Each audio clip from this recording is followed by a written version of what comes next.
শিশির মনে আপনাকে দিয়ে প্রশ্নটা হচ্ছে সংবিধান সংশোধন আর সংস্কার এই দুইটার মধ্যে আসলে মৌলিক পার্থক্যটা কি, এবং একই সাথে এই যে বিতর্কটা হচ্ছে এটা কি আইনি বিতর্ক নাকি এটা পুরোটাই রাজনৈতিক? পুরোটাই আইনি বিতর্ক, পুরোটাই আইনি বিতর্ক, পুরোটাই রাজনীতির কিছু নাই। এর কিন্তু একটা সমাধানের রাস্তাটা কি হবে এই প্রশ্নে বিতর্ক। একটা কনস্টিটিউশন যখন আপনি অ্যাডপ্ট করবেন কিংবা অ্যামেন্ড করবেন কিংবা পরিবর্তন করবেন, তখনই প্রশ্ন এসে দাঁড়ায় যে টেকসই হবে কিনা, সাস্টেইনেবল হবে কিনা। পরিবর্তন তো আমাদের দেশে বহুবার সংবিধান হয়েছে, ম্যাক্সিমাম পরিবর্তন আমাদের সুপ্রিম কোর্টে বাতিল হয়ে গেছে। 13th অ্যামেন্ডমেন্ট বাতিল হয়ে গেছে, 8th অ্যামেন্ডমেন্ট বাতিল হয়ে গেছে, শহীদ প্রেসিডেন্ট জিয়াউর রহমান সাহেবের করা 5th অ্যামেন্ডমেন্ট পুরোপুরি বাতিল হয়ে গেছে, 16th অ্যামেন্ডমেন্ট বাতিল হয়ে গেছে, কিছুদিন আগে 15th অ্যামেন্ডমেন্ট বাতিল হয়ে গেছে। এগুলো তো পার্লামেন্টে করেছিল, পার্লামেন্টের মধ্যেই তো কমিটি গঠন করে যাচাই বাছাই করেছিল, চলে গেল কেন? টেকসই হয়নি। কি কারণে টেকসই হয় না? যে কারণে টেকসই হয় না, এই থিওরির নাম হলো বেসিক স্ট্রাকচার ডক্ট্রিন। অর্থাৎ পার্লামেন্টের এই ক্ষমতাটা অ্যাবসলিউট না। পার্লামেন্ট যে কাজটা করবে, এই কাজটা যদি বেসিক স্ট্রাকচার ডক্ট্রিনের সঙ্গে সাংঘর্ষিক হয়, তাহলে ততটুকু টিকবে যতটুকু সাংঘর্ষিক না, ততটুকু আর টিকবে না যেটা সাংঘর্ষিক। এই ডক্ট্রিন আসলে আসে ভারত থেকে। মূল মামলা ছিল কেশবানন্দ ভারত, সেখান থেকে ডক্ট্রিনের উদ্ভব হয়। ইন্দিরা গান্ধীর কথা আমরা সবাই জানি। তো সেখানে একটা সংবিধানের সংশোধন কখন অসাংবিধানিক হয়? নর্মাল আইন অসাংবিধানিক হতে পারে, কিন্তু সংবিধান তখন অসাংবিধানিক হয়। সংবিধান এসে তখন অসাংবিধানিক হয় যখন এর যে বেসিক পিলার্স গুলো আছে, এই বেসিক পিলার গুলোর সঙ্গে কন্ট্রাডিক্টরি হয়ে যায়। ফর এক্সাম্পল, যেমন জুলাই সনদে আমরা একটা বলছি যে রাষ্ট্রের মূলনীতিটা আমরা পরিবর্তন করবো, এগ্রি করেছে সবাই, কারো কোনো দ্বিমত নাই, সকলে এক বাক্যে কি বলেছেন? সংবিধানে রাষ্ট্র পরিচালনার মূলনীতির অংশে সাম্য, মানবিক মর্যাদা, সামাজিক ন্যায় বিচার এবং ধর্মীয় স্বাধীনতা ও সম্প্রীতি উল্লেখ থাকবে। বিএনপি, জামাত, এনসিপি সবাই একমত। এখন প্রশ্ন হলো আপনারা কিভাবে করবেন এটা? সরকার যে সিস্টেমে যেতে যাচ্ছে, তারা কমিটি করেছে, এই প্রস্তাবটা তারা পাশ করবে। যেহেতু জুলাই সনদ তারা অক্ষর অক্ষরে বাস্তবায়ন করবে বলেছে, তো অক্ষরের ভিতরে এটাও পড়ে, তো অক্ষর না লাইন পড়ে, এটা কনসেপ্ট পড়ে। কিন্তু আমাদের সংবিধানে 5th অ্যামেন্ডমেন্টের জাজমেন্টে আছে ধর্ম নিরপেক্ষতা হলো basic structure of the constitution. এখন আমাদের পার্লামেন্ট কি পারবে এটা পরিবর্তন করতে? Answer is simply no. This parliament cannot change it. Majority থাকলেও টু-থার্ড মেজরিটি থাকলেও কাজ হবে না, 300 জনের 300 জন ভোট হলেও কাজ হবে না। This is something different, structural development. এই থিওরি বাংলাদেশে প্রথম আসে 8th অ্যামেন্ডমেন্ট কেসে, আনোয়ার হোসেন ভার্সেস বাংলাদেশ। সে থেকে শুরু করে সর্বশেষ 15th অ্যামেন্ডমেন্ট যে রায় হলো, এই রায় পর্যন্ত এই থিওরিটা এখানে ডেভেলপ করেছে। আমরা কেন সংস্কারের কথা বলেছিলাম? আমরা বলেছিলাম পরিষদটা কেন দরকার, কারণ এই জুলাই সনদে যে প্রস্তাবগুলো করা হয়েছে তার মধ্যে বেসিক স্ট্রাকচার ডক্ট্রিনকে হিট করতেছে এরকম গুরুত্বপূর্ণ বিষয় আছে। যেমন ধরুন, আপনি পার্লামেন্টকে দ্বিকক্ষ বিশিষ্ট করে ফেলবেন বলা হচ্ছে, বিএনপি একমত। রেশিও নিয়ে দ্বিমত, সিটের রেশিও অনুপাতে হবে নাকি ভোটের রেশিও অনুপাতে, এটা দ্বিমত। কিন্তু দ্বিকক্ষ বিশিষ্ট হবে, এটা তো দ্বিমত নাই। তার যদি দ্বিমত না হয়, তা কি করে করবেন? অ্যামেন্ডমেন্ট করে। তো this is hitting the basic structure doctrine. তাহলে সংস্কার পরিষদের প্রশ্নটা কেন আসলো গণভোটের? ভাই, আপনি তো ওই সময় ছিলেন ঐকমত্য কমিশনের অনেকগুলো, এখনো হয়তো এগুলো আপনি ফলো করেন, লিটারেচার গুলো দেখেন। আমার প্রশ্ন হচ্ছে এই আলোচনাগুলো তো অলরেডি এক্সস্ট করা হয়ে গেছে, তো তারপরও এই সংবিধান, এই যে একটা যে বিশেষ কমিটি করা হলো, এটির আসলে আইনি ব্যাকআপ কি? প্রসিডিউরাল, পার্লামেন্টের রুলস অফ প্রসিডিউরে অ্যামেন্ডমেন্ট কমিটি হবে, অ্যামেন্ডমেন্ট কমিটি তৈরি করবে, প্রপোজাল আনবে, তারপরে আবার পার্লামেন্টে আসবে, বিতর্ক হবে, তারপরে আবার প্রয়োজনে জনমত যাচাইয়ের জন্য যাবে, তারপরে আবার আসবে, প্রেসিডেন্টের কাছে যাবে, গণভোট দরকার হলে দরকার হবে, গণভোট না হলে এটা পাস হয়ে যাবে। সাংবিধানিক প্রসেস। প্রশ্নটা কোথায়, প্রবলেমটা কোথায় লেগেছে জানেন? গণভোটে তো আমরা একমত হলাম সবাই, গণভোট কিন্তু বিএনপির প্রস্তাব। আমি বারবার বলছি, গণভোট কিন্তু অন্য কোনো দল প্রস্তাব করেনি। এবং দেখবেন আমাদের সালাউদ্দিন ভাই সবার আগে স্বীকার করেন যে আমি প্রস্তাব করেছি। ইয়েস, আমরা তো ছিলাম সেখানে, প্রস্তাব তিনিই করেছেন। প্রস্তাব করে গণভোটটা হা হলে কি হবে, এই অর্ডারটার মধ্যে বলা আছে। তো গণভোটটা হা হলে একটা সংবিধান সংস্কার পরিষদ গঠিত হবে। এই পরিষদের মেয়াদ হবে 180 দিন। 180 দিনের মধ্যে সে কাজগুলো সম্পন্ন করবে, করে পরিষদের সংস্কার সবার কাজ শেষ। যে সংস্কারগুলোর কথা আমরা এখন বলছি তার মধ্যে 47টা সংবিধান সংক্রান্ত। এই সংক্রান্তের ভিতরে বেশ কয়েকটা আছে যেটা হিটিং বেসিক স্ট্রাকচার ডক্ট্রিন। আপনি যদি এটাকে টেকসই না করতে পারেন, করার জন্য কেন করবেন? একটা বিপ্লবের পরে, একটা অভ্যুত্থানের পরের পরিবর্তন নিশ্চয়ই বেসিক কিছু চেঞ্জ আসবে। এই জন্য আমি মনে করছি, আমরা মনে করি এই সংশোধনের যে রাস্তাটা, রং রোড, এটা ব্যাকলেশ হতে পারে, হবেই, হতে পারে না। আমি আপনাকে বলছি, সময়ের ব্যবধানে যে তরিকায় অগ্রসর হচ্ছেন, যেটা আমাদেরকে দেখাচ্ছেন, একই কাজ কিন্তু বিএনপি করেছিল 5ম সংশোধনীর সময়। এবং আমি রায়ের কপিটা আমার কাছে আছে, সেখানে আমাদের সুপ্রিম কোর্ট বলে দিয়েছিল শহীদ প্রেসিডেন্ট জিয়াউর রহমানকে ইউজারপার, অবৈধ ক্ষমতা দখলদার। বিএনপি যে রাস্তা অবলম্বন করছে, একই শব্দ শোনার জন্য তাদের আবার অপেক্ষা করতে। ধন্যবাদ অ্যাডভোকেট শিশির। আমি আবার আপনার কাছে আসবো। এবারে যেতে চাই বিএনপি দলীয় সংসদ সদস্য সাজ্জাদ হোসেন সেলিম। তাহলে আপনি আপনার সমালোচকের আলোচনা শুনলেন, সেখান থেকে নিশ্চয়ই আপনার উত্তরটা আমি পাবো। আমার যেটি প্রশ্ন, গণভোটের রায়ের পরও সংসদীয় বিশেষ কমিটি গঠন করা হলো, এটি কি আসলে ওই ম্যান্ডেট, যেটা আপনারা গণভোটের রায়ের যে ম্যান্ডেট আছে সেটার বাস্তবায়ন হচ্ছে, নাকি অন্য কোনো একটা ভিন্ন রাস্তায় চলে যাচ্ছে? ধন্যবাদ আপনাকে, ধন্যবাদ সহ আলোচকদেরকে। এখানে ভিন্ন কোনো রাস্তায় তো যাওয়ার কোনো বিষয় না। এখানে এই মুহূর্তে জুলাই সনদ নিয়ে মাঠ গরম করাটা এটা পুরোটাই রাজনৈতিক, এর কোনো আইনি ভিত্তি নেই। জুলাই সনদেরই কোনো আইনি ভিত্তি নেই। এমনকি আপনার যে ঐক্যমত্য কমিশন, এই ঐক্যমত্য কমিশনের কোনো আইনি ভিত্তি নেই। এটার একটা মাত্র ভিত্তি ছিল যে জামাত এনসিপি সরকার ব্যাক বাই যে আপনার এনজিওগ্রাম সরকার, এই এনজিওগ্রাম সরকারের ক্ষমতাকে দীর্ঘস্থায়ী করার জন্য এটা আপনার জুলাই সনদের নামে এক ধরনের জাতির সাথে একটা অন্তহীন প্রতারণা করেছে। এই প্রতারণার একটা অংশ ছিল যে নির্বাচনকে প্রলম্বিত করা। কারণ এখানে এমন এমন লোক আপনার উপদেষ্টা হয়ে গেছে যে তারা যখন গাড়িতে দেখে যে তাদের সামনে ফ্ল্যাগটা উঠতেছে, সেই উপদেষ্টার একজন কিন্তু আপনার মন্ত্রিসভায় আপনি রেখেছেন। তো সেই উপদেষ্টার তো কত 22-25 জনের উপদেষ্টা ছিল না? 22-25 জনের মধ্যে একজনকে রাখাটা খুব বেশি দর্শনীয় কোনো কিছু না। কিন্তু যারা অন্তহীন ভাবে ক্ষমতাটা উপভোগ করতে চেয়েছে, যারা এটার মাধ্যমে ক্ষমতাকে প্রলম্বিত করতে চেয়েছে, একটা সৎ উদ্দেশ্য নিয়ে কিন্তু এই আপনার ঐক্যমত্য কমিশন গঠিত হয় নাই। ঐক্যমত্য কমিশন গঠিত হওয়ার কোনো কারণও ছিল না। এটা সরকারের প্রয়োজন ছিল যত দ্রুততা সম্ভব নির্বাচনটা দিয়ে দেওয়া। বিএনপি আপনার সেই সময়ে নির্বাচনটাকে দাবি করেছে, কোনো আন্দোলনে যায়নি। বিএনপির ওই শক্তি যদি অন্য কোনো রাজনৈতিক দলের ছিল থাকতো, তাহলে ডক্টর ইউনূস সাহেব অগাস্ট মাসের 5 তারিখে ক্ষমতায়, 8 তারিখে ক্ষমতায় ডিসেম্বর বা জানুয়ারি ফেব্রুয়ারির মধ্যে আব্বা ডেকে নির্বাচন দিয়ে চলে যেতে হইতো, বুঝছেন না? কিন্তু সেটা বিএনপি করণে এটা যে ঠিক আছে একটা সংবিধান সংস্কার, একটা মানে বিএনপি 31 দফা একটা সংস্কারের প্রস্তাবনা জাতির সামনে উপস্থাপন করেছে 40টি রাজনৈতিক দল সহ।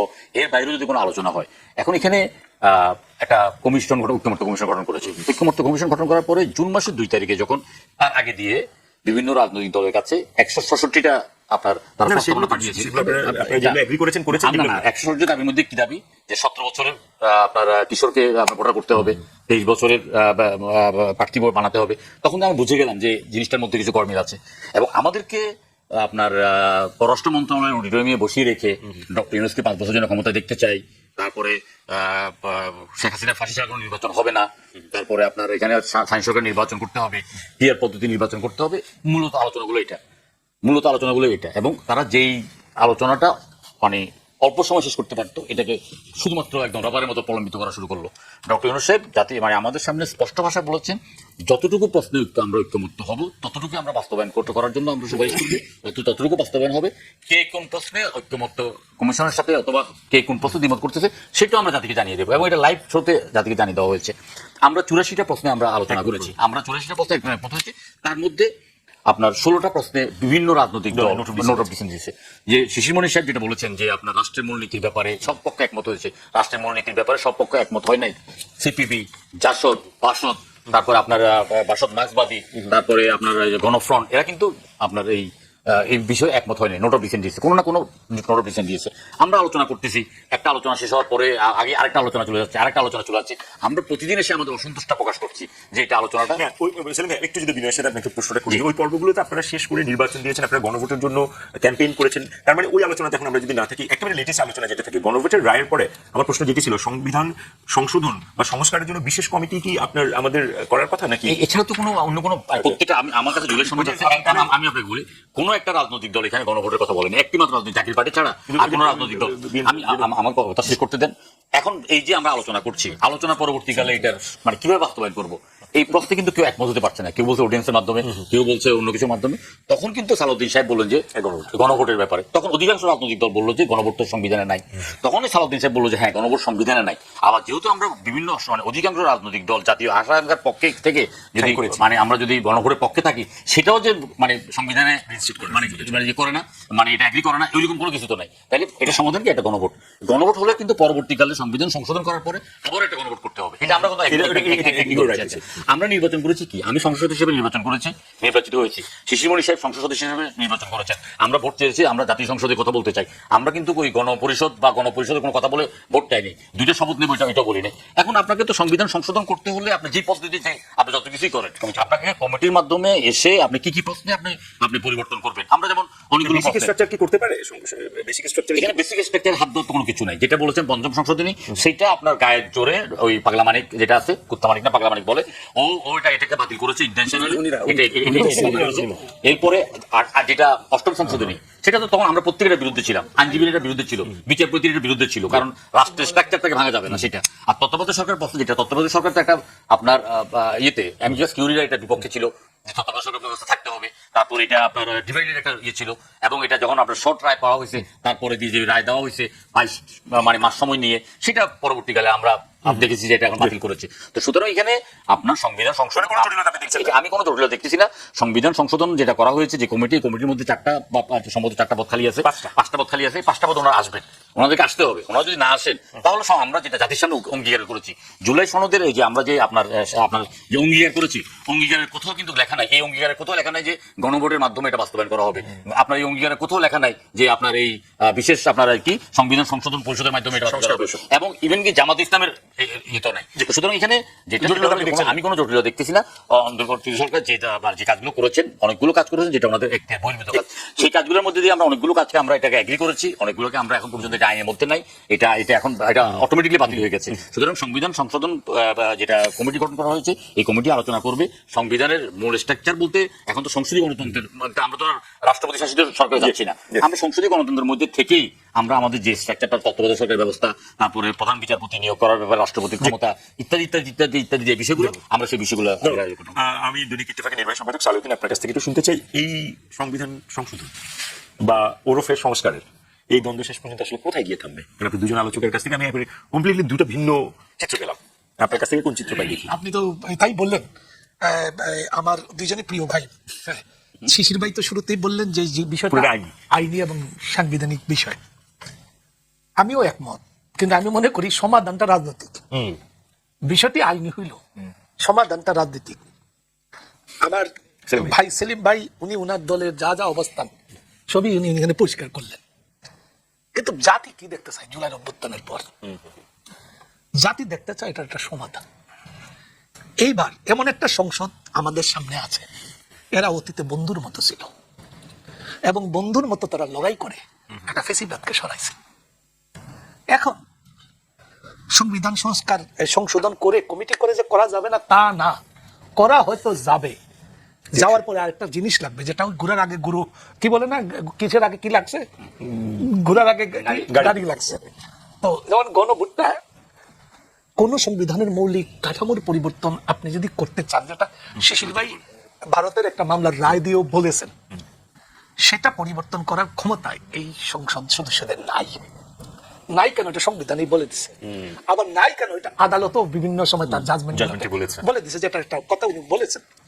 কিন্তু তারপরে যে করা যাবে না তা না, করা যাবে। কোন করার পরে কিছু কাজ আছে, যেটা বললাম যে ঘোরার আগে গাড়ি হয়েছে, আগেই হয়ে গেছে গণভোট। যদি আপনার মৌলিক কাঠামোর যদি কোনো পরিবর্তন করেন তাহলে জনগণের ম্যান্ডেট লাগবে। আগে নিয়ে নিছেন, আগে তো আপনি সুনির্দিষ্টভাবে নেন নাই, নিছেন, ওই নেওয়াটাও একটা রাজনৈতিক ছিল। এটা এই যে আমি যে প্রশ্ন তো অন্যদিকে যাই, আমাদের ভাই যেটা বললেন, ওনার কিছু বিষয় আমি যতটা রেকর্ডে থাকে কিছু বিষয়ে একমত, কিছু বিষয়ে দ্বিমত করি। যেমন একমত হই যে উপদেষ্টাদের কেউ কেউ ক্ষমতার মোহ ছিল, এটার প্রমাণ আমি একজন সাংবাদিক হিসেবে আমিও মনে করি। কিন্তু ডক্টর ইউনূস এবং তার সরকার এই যে গণভোটটা আসলো সাংবিধানিক আদেশের নামে, এটি কিন্তু প্রথমে ছিল না। আপনি খেয়াল করবেন, বিএনপি একটা দাবি দিয়ে দিল যে ঈদের রোজার আগে নির্বাচন হইতে হবে, এবং বিএনপি শুরু থেকেই 3 মাসের মধ্যে নির্বাচন দিতে হবে এই দাবির মধ্যে ছিল, এবং কিছু দূরত্ব সরকারের সঙ্গে ছিল। ডক্টর ইউনূস এই জন্য উনি লন্ডন জুলাই আজকে এনসিপি এবং জামাত ইসলামী তার একটা সংস্কারের পুরো কার্যক্রমের সঙ্গে যুক্ত ছিলেন, ওই যে সংস্কার কমিশন, ওই কার্যক্রমের মধ্যে সরকারের পক্ষ থেকে আশ্বাস দেওয়া হয়েছিল। জামাত একটা জিনিসের উদ্বেগ প্রকাশ করেছিল যে আপনারা যদি নির্বাচন দিয়ে দেন এই সংস্কারগুলো হবে না, এটা হবে তার একটা নমুনা আমরা আগে দেখতে চাই। তারপরে কিন্তু সাংবিধানিক জুলাই সনদ ঘোষণা হওয়ার পরেও এটা নিয়ে বিরোধ দেখা দিল, পরে আরেকটা কমিটি হইল উপদেষ্টা পরিষদের।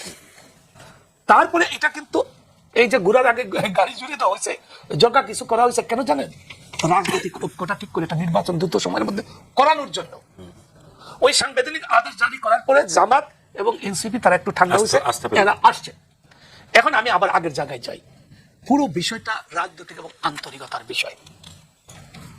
আমরা মৌলিক যেসব জায়গায় আছে, দুইটা জায়গায় ভিন্ন মত আছে, বড় দাগের দুইটি জায়গায়, একটা হলো উচ্চ কক্ষে রেশিও কোনটা হবে, আর হলো জাতীয় প্রতিষ্ঠানগুলোর গঠন প্রকৃতি নিয়ে। বাকি সবগুলা কিন্তু মোটা দাগে ঐক্যমত। ওই যে আমাদের মৌলিক কাঠামো কি হবে, চেতনা, মূলনীতি, ওগুলো তো মোটামুটি ঐক্যমত, সবগুলোতে ঐক্যমত। এই দুইটা জায়গার সমাধান রয়ে গেছে, ওটারও সমাধানের পথ আছে, নাই যে তা না, পুরো জিনিসটারই সমাধানের পথ আছে। আপনি সংস্কার, এই সংবিধান সংশোধন করেও করতে পারবেন, পরে একটা গণভোট লাগবে। কিন্তু এই যে 12 সদস্যের সংবিধান সংশোধন কমিটি হয়েছে, 70 সদস্যের 12 জনের নাম প্রকাশিত হয়েছে, আমার তো প্রত্যাশা ছিল এটা যতক্ষণ পর্যন্ত রাজনৈতিক ঐক্যমত না হবে এই কমিটির নাম প্রকাশ হবে না। কারণ আপনি সংখ্যাগরিষ্ঠতার জন্য এটা করতে পারবেন, বিএনপির এটা আছে ক্ষমতা, কিন্তু কি হবে সেইটা নিয়ে আমরা শঙ্কিত। আমরা সারা জীবন এই লড়াইয়ের ময়দানে ছিলাম, দেখেছি আমি বিএনপির সবচেয়ে বড় শুভাকাঙ্ক্ষী, এটা আমার ভাই জানে। এখন আমি দেখেন, আপনি এই তিনটা বন্ধু যারা একসঙ্গে লড়াই করে ফেসিবাদকে সরাইছে, এনসিপি এবং জামাত ইসলামী, বাকিরা 20 দলীয় জোট বা বিভিন্ন সময়ে এই ফেসিবাদ বিরোধী আন্দোলনের সঙ্গে যুক্ত ছিল।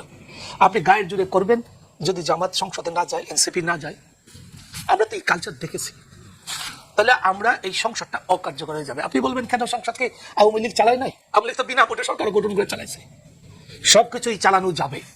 কিন্তু আমি মনে করি এটা রাজনৈতিক সমঝোতা করে একটা সমাধানের পথ করতে হবে।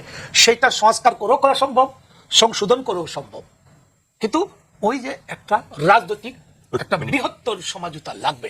এখন আপনি করবেন কি করবেন না, সেটি তো আবার রাজনীতি, এটা আপনার বিবেচনার বিষয়। এখন এই জুলাইয়ের গণঅভ্যুত্থান আপনাকে একটা এই রক্ত দিয়া একটা ঐক্যের বন্ধন, একটা রেখা এঁকে দিছে, রক্তের এই দাগের এই পারে যারা যোদ্ধা, সেই ঐক্যটা কি এখন আছে, সালেহ ভাই? আমি বলি নাই, আবার হয়তো সমস্যা নাই, ওই পারে ফেসিবাদ,